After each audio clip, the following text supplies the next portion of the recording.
It's never too early to talk about the silly season, so today I am going to go over the players that I have seen make backpage headlines and highlight the early trade rumours. Before I start though, make sure you subscribe to the channel to see videos like this and plenty more. I post weekly and am always open to suggestions for more content ideas. We start with a former midfield jet who now soaks up sandful minutes. Matt Crouch is definitely one to watch. He is not a required member at the Crows and probably still has a year or two left of footy in the tank, a year or two that could be useful at a club like Gold Coast or North Melbourne. We know how much Clarko loves to use the trade period to revitalise careers. Tom Doedee was a player that was talked about a lot when the club's captaincy call went against him. Many think he will seek a move to Victoria where he could be snatched up by a club like Hawthorn, Essendon or North who need leadership back in defence, but he has been pretty vocal about the Crows recently and looks fairly likely to put pen to paper. Devon Robertson is a player who is set to be in and out of that Brisbane team. They have gotten very strong in his position and the more he gets dropped, the more clubs will be circling. He provides depth but also leadership, perfect for a club like GWS or Gold Coast who could get him while his value is low. Kai Lohman is one of just 3 2021 first round draftees not to re-sign with his club, and there is some talk about whether there will be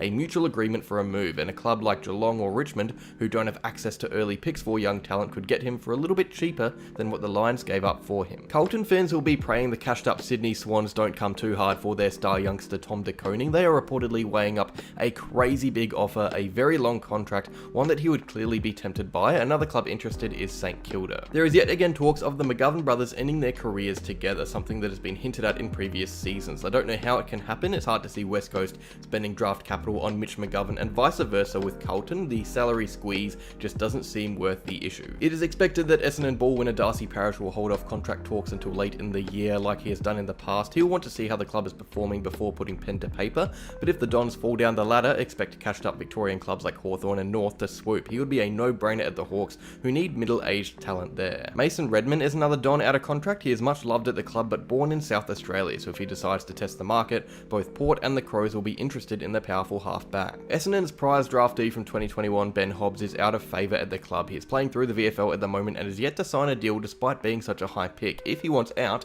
clubs would have to pay up considering how high of a pick he was. The only Victorian clubs I think would be in range are Carlton, Melbourne and the Bulldogs, but that is purely hypothetical. He will probably get a deal done eventually. Improving wingman Liam Henry is set to be approached by the Melbourne Demons in an attempt to link him up with friend Cozzy Pickett, who they are desperate to keep at the club, and Liam Henry's manager was reluctant to answer questions regarding the speedster on the Gettable podcast. It looks like there is a bit here. Sam Menegola's place in Geelong's matchday squad looks to be a thing of the past. Sure, he adds depth, but he would want regular game time. Port Adelaide were interested last year. It's hard to know who will be keen this time round as he approaches the end of his career. Braden Fiorini chatter is always going to be prominent. He was looking like moving to Collingwood at one stage, and now that he is losing favour with the first team and set to become a restricted free agent, he could well seek a move to a Victorian club for a bit of midfield depth. The big fish at Gold Coast is Ben King, the twin brother of St Kilda star Max. He has been watched heavily by every club, but Tom Brown believes there are 4 clubs most in the mix: Essendon, Collingwood and Melbourne, who all need a good key forward, and St Kilda, who want to link him up with his twin brother Max,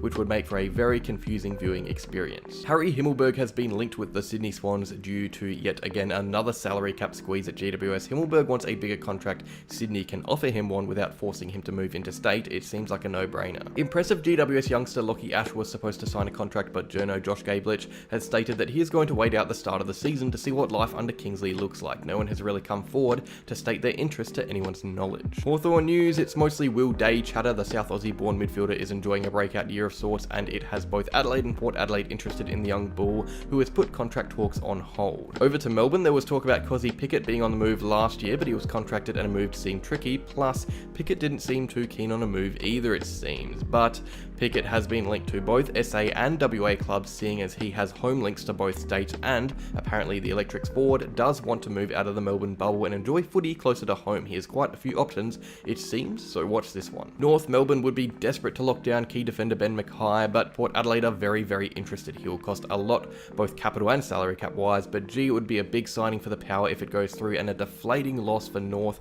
There is also some chatter about Ben linking up with brother Harry at Carlton, but that is purely for for the narrative. There have been rumours in the last year or so that Portkey forward Mitch Georgiades wants to go home to WA, and with his contract running out, it makes it a tad easier despite the youngster not being a free agent. Georgiades could well move to either WA club, they both need young key forward talent. Over to the Saints, and fans won't be happy to know that star player Jade Gresham has put contract talks on hold, and trade and draft expert Cal Toomey believes Hawthorn and Collingwood are two clubs set to be looking at the 25-year-old. They will be both apparently very active this year, so it makes sense. Hunter Clark recently spoke about the attention he received from North Melbourne in the 2022 off-season, attention he may yet receive again. He is out of contract after his 6th season at the club. Joel Lamardi's trade value has risen in recent weeks, which means St Kilda, a club reportedly interested in him last year, could be knocking on the door again, especially after all the key forward injuries they have suffered this season, exposing their depth. Jeremy McGovern is probably going to end his career at West Coast, but there is still some talk in the media about him and his brother Mitch playing together. I just don't see it happening at Carlton though.